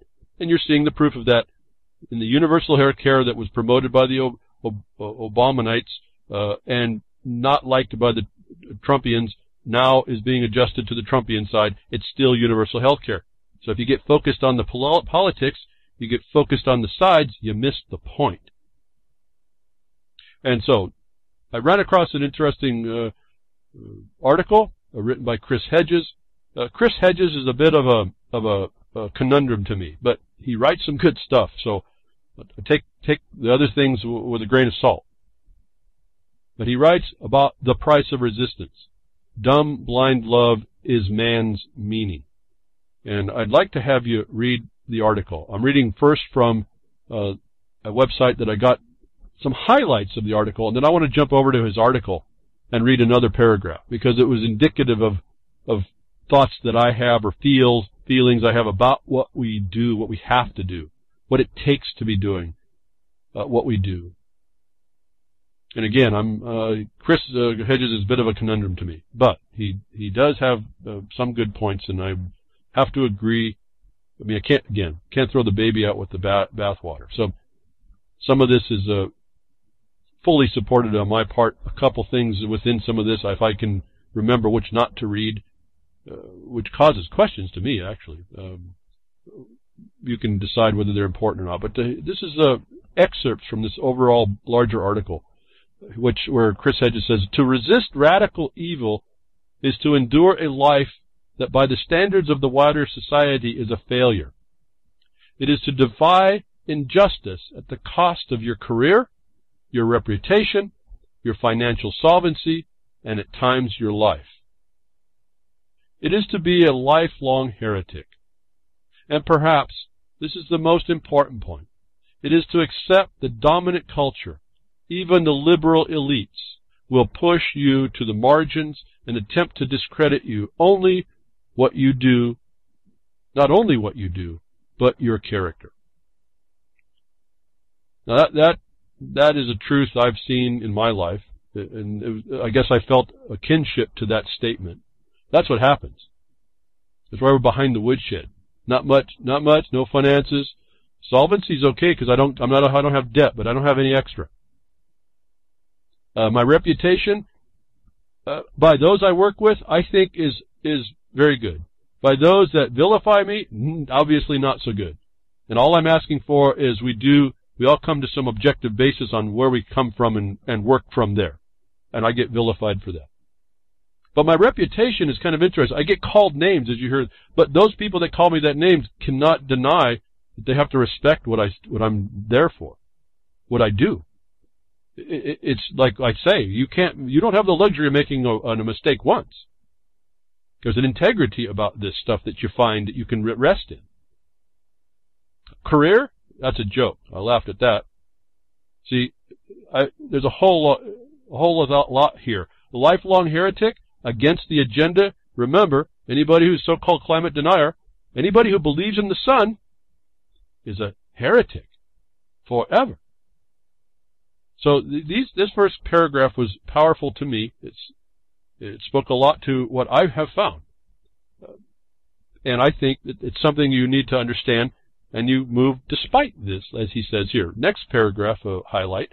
Ruling institutions, the state, the press, the church, the courts, academia, mouth the language of morality, but they serve the structures of power, no matter how venial, which provide them the money, status, and authority. And so we'll go back and just reference, and I may be stopping here just this one more, that I can reference things that I have done, or I do with my friends that work with me, that we do, and we are on this resistance thing. That what did we do in our lawsuit? We went after the appropriations. We didn't sue on the moratorium for the mining, of stopping the mining. We sued on the appropriations of the money to be able to do that. We then sued on the status the state and any agency had to come against a grantee, which necessarily affects their authority. And that's not the least of it. But he has in the list 3 things that we attack, that you have to focus on. And so this is a truism, I would have to maybe say, that I can see and identify with needing to be done. Go on to the next paragraphs and maybe not add any, but we'll see. And remember, we talk about Berkley and the academia. He has all that here, the academia, right? It's there as a force to be reckoned with, but they do not have the answer, and it takes very little of black and white law to destroy all their utopia, all their policy. Next paragraph highlighted. All these institutions, including the academy, are complicit through their silence or their active collaboration with radical evil, and our own institutions, which have surrendered the corporate to corporate power and the utopian ideology of neoliberalism, are no different. The lonely individuals who defy tyrannical power within these institutions are purged and turned into pariahs. Now remember, he moves into active collaboration. Collaboration is a felony, okay? It's consensus application. It's a felony against it. It's the stakeholders collaborating to take you out. So he's identifying this very clearly and very much along the lines of what my life has been focused to, is the other point. Not just focused on, but focused to focus on. And again, we are turned into the pariahs. We're the heretics. We're called names. And to tell you that this is the thing that goes on. And guess what? I know that's the battlefield. I don't care. I really don't care. And not seeing these kinds of things, coming to these realizations, allows you to do that. But it's not just I don't care and I won't do anything. I'm going to act in the face of your assertions. I'm going to move against that, and I'm going to use that against you. This is where I get to my thought about the Aikido. I use your energy against you. Next paragraph highlighted. The capacity to defy the sources of repression. Quote, a sublime madness in the soul, nothing but madness, will do battle with the malignant power and spiritual wickedness in high places. This sublime madness is vital. Without it, quote, truth is obscured. And as I said earlier in the broadcast, you can consider me mad to be up against this kind of stuff. And notwithstanding Frumpy's opinion, I have an optimistic view, and that optimism is really tailored by you all as well. We all have to do this, and I guess my optimism is in you changing your mind and actually getting involved. That's really where that sits. But there is some madness to this, and you have to kind of own that up. It's not normal. It's normal to defend yourself against this evil. There's no doubt. But I mean, it's not normal that you, in what you'll find is your persistence and your tenacity. This is not a normal war, and you have to kind of, I'm not saying, and again, the madness they're talking about is righteous madness in a way. It's this undying perseverance to stop the harm. Let me go down through. Okay, I'll end there. There's a couple more statements that are made. That's where the ambiguity starts to come for me with Chris, but it doesn't matter. Those points were, to me, right on. That's what you're going to find. And then there was another paragraph in the article itself. I went over and found the article. And I just wanted to have you hear this, because it's very important. And I'll start with his prep statement for this next paragraph, and then I'll read the paragraph that was it's as right on as the others. Again, with it doesn't matter. You can make your own adjustment. Chris Hedges writes, I saw in conflicts I covered the power of this faith, which lies outside of any religious or philosophical creed. This faith is what Havel called in his great essay, quote, the power of the powerless, living in truth.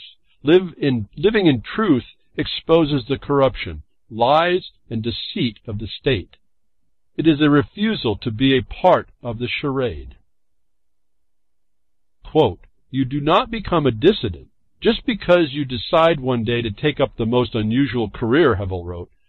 You are thrown into it by your personal sense of responsibility, combined with a complex set of external circumstances. You are cast out of the existing structures and placed in a position of conflict with them. It begins as an attempt to do your work well and ends with being branded an enemy of society. The dissident does not operate in the realm of genuine power at all. He is not seeking power. He has no desire for office and does not gather votes. He does not attempt to charm the public. He offers nothing and promises nothing. He can offer, if anything, only his skin, and he offers it solely because he has no other way of affirming the truth he stands for. His actions simply articulate his dignity as a citizen, regardless of the costs. Now, I'm going to stop reading that article there. And again, the use of the words specific to Chris, I found consistent in other ways, very consistent. One little thing I would change is because of the condition that we find ourselves. If you could be true, it may not be necessarily the dissident we need to be, more than the one we need to engage, to be the one that engages the usurped offices. And that requires, in this country, to get votes. So I would not necessarily say that gathering votes to stay true to the resistance in order to get into the system to stop making the decisions that are made to destroy us. I don't agree that that's not a tactic and a strategy that can be used. It needs to have someone that can do it. It needs to get someone that can get the votes, but will stay true to all other impositions on them. And we're finding more and more, again, as the new commissioners went in from this last election, they're still going through the education process, and they're being educated by certain organizations and councils that they pretend to represent counties and state governments, that they are the ones that are educating the new officers in how to subvert the people. And so you have to be true to yourself despite that when you go in. So I would not necessarily agree with not seeking votes. It's going to be required for us to go into the system, those of you who can. And I'm not, since I've been vilified already and didn't know that's what happens, I didn't understand this dynamic. There's probably not going to be a lot of way for me to garner votes. I'm already a pariah, if you will. I'm even a pariah in a way within my own so-called community, if you can call it the community of miners, grantees. A pariah of sorts. And so, this is the problem. I didn't understand about that part. So certain things are off limits to me. Doesn't mean I can't go find someone that, like anybody who would feel that they can and empower them, just give them the power of the knowledge and the application of how it works in order to get into a place I can't get into, that I know that we need to get into, and when we do, we can see great changes being done. So this is the part of the optimism. The negative or the pessimist part is that there's not enough of his people stepping up and taking that responsibility that Chris Hedges speaks well with. I do think he speaks somewhat, eloquently on lots of points, but again, I'm not quite sure where he actually sits in a couple of things. So I've got to watch what he's saying, the nuances, what he refers to. May not be things I acknowledge, because those acknowledgments are again identifying things that are falling short of what we really have to be after. And it's easy for people to get lost in these titles, let's say political titles like communist and socialist and whatever, all that stuff. We really got to pull away from that, identifying against all those things. This is a whole other kind of a thing coming up. Now, so we have the resistance, we have how we're going to go about it. I've told you that some things I can't do. I try to find people that are interested that can do things I can't do, that I know need to be done. And then we have the resistance that comes against us, what comes against us. It's like this invention of fake news in order to destroy everybody around you because you think that your status as let's say, mainstream media is going to withstand, and you have the support of the system to do so. These are all, in my mind, military strategies. And so we can fall into that, or we can step back real quick and, not get involved at all. Like I said, my broadcast, it may talk to what's so-called the news. I'm beyond media. That may insult few people. I don't know. This is not, it's media only because it's a conduit of communication, but I'm not media in the sense of news, even though I bring it up.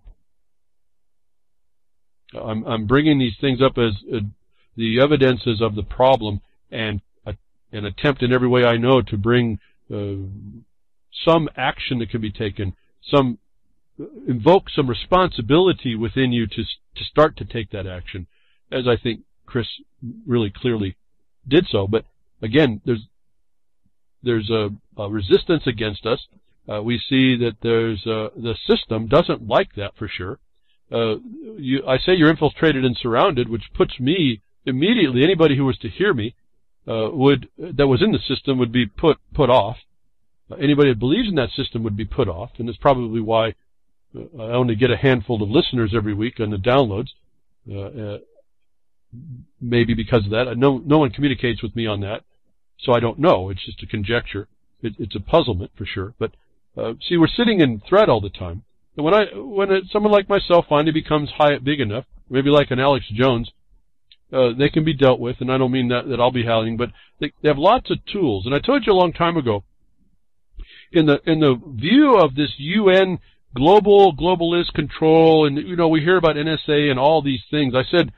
And then we found out that the Israelis can make up DNA, and we found out that they can defraud evidence at a scene, that they can actually fabricate a crime scene and put you there. And I told you at some point there was going to be technology that would be able to have you say things that you never actually said. And I told you my experience doing video, that I had to edit a very long speech down to a presentation. And so I had to take licenses, certainly my licenses on the editing of taking someone's speech and cutting it down and doing it in such ways that you didn't see that I was actually cutting out maybe 5 and 10 minutes or 3 or 4 minutes of speech and jumping from one topic to the next. It's nice and smooth, so you didn't hear the change, you didn't see the change in the video.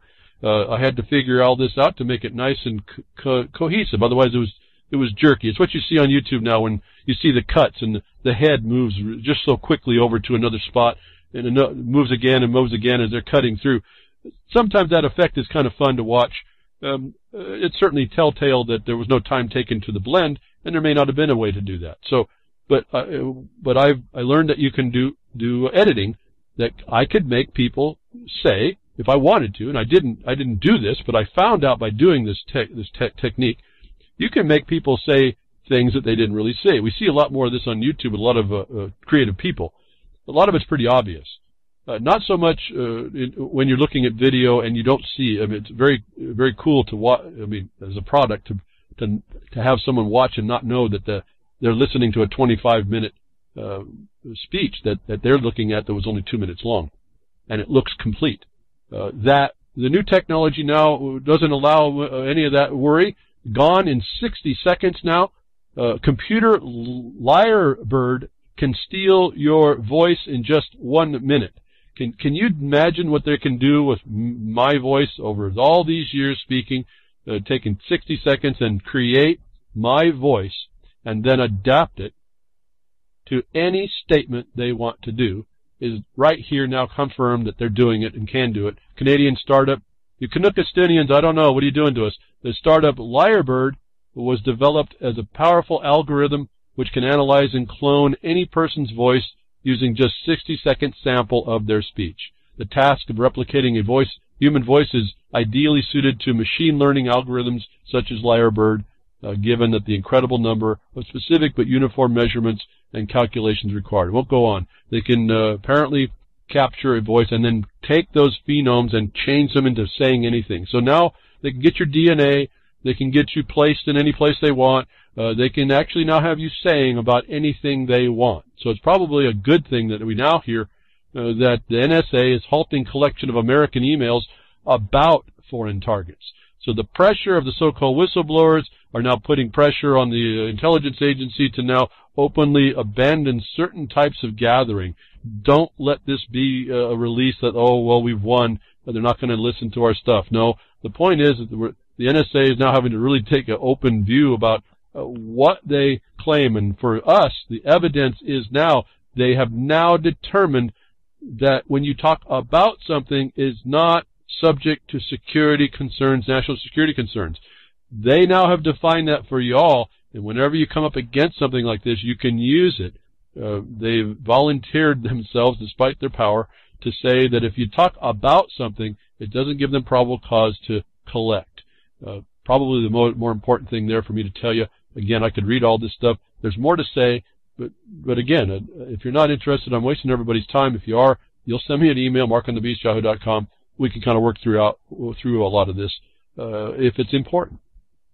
The national security is now not taking, and these are upstream. There's an upstream and a downstream, which is always they split the hair here, upstream and downstream data. But the upstream is going to be curtailed The downstream wasn't supposed to be too interfered with, but there was no discussion on that.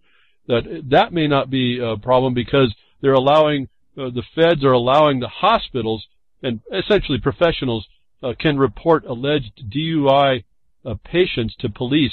So they're not going to get it from you talking about bombs and such. They're just going to get it from your local EMT or the hospital. And this article comes private homeland security, civil rights from massive private intel. I'm having trouble describing Oregon's disturbing statutes and how two courts made excuses to allow law enforcement to circumvent our Constitution. I'm just going to read any more. We're going to run out of time here, I think. The circumvention of the Constitution, or the apparent circumvention, is the Bar Association utilizing those methods that are non-constitutional. That Oregon, remember, that's that state, one of the states that obviously substituted the permit laws of the people.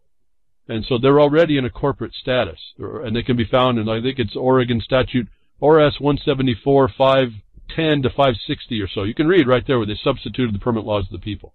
So this is not, Oregon's the pioneer police state, and this question written by this author kind of highlights these problems. And so you need to take a notice of how they're stripping us. And silent is this illegitimate government, or arguably legitimate government, because I told you it's arguably legitimate in that under international law they can the occupier can secret themselves onto your land and over time change your laws. Those laws they can change. And that's what's happened in Oregon and probably 26 other states. But thank you very much for tuning in today. I hope something I said gives you something to ponder and then move on to and take action, take responsibility and take action. Thank you, Grimner, for all you do. RealLibertyMedia.com and the Blogcaster and the archives that you support, and then Grammy Mary and the support of the SoundCloud, I think it is, and then Bo Diddy and Grimner do freedomsnetwork.com, I think it is, for the social network. Join up, and then UCY.TV. Jules, thank you very much on your podcast, pastcast, and recast of the broadcast on Thursday, right after Ron Stevens, explaining a lot of this as well. He explains a lot of the Canuckistinian UN, so, and how they're taking you down there. He's got a lot of different examples for you too, as well. You can look around and find them. It's going on here. Thank you very much. I'll be here next week. Tech diffs or nature willing.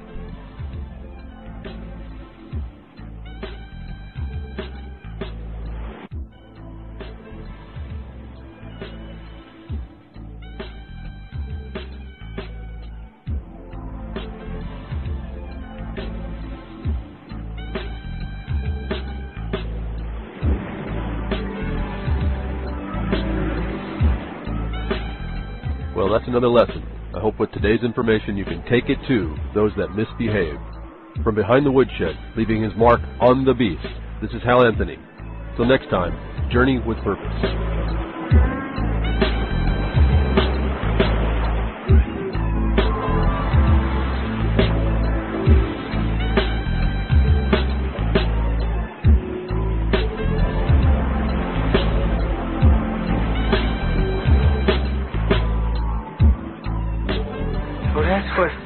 Up a can of whoop-ass feels like. Son, you just opened a whole case of whoop-ass.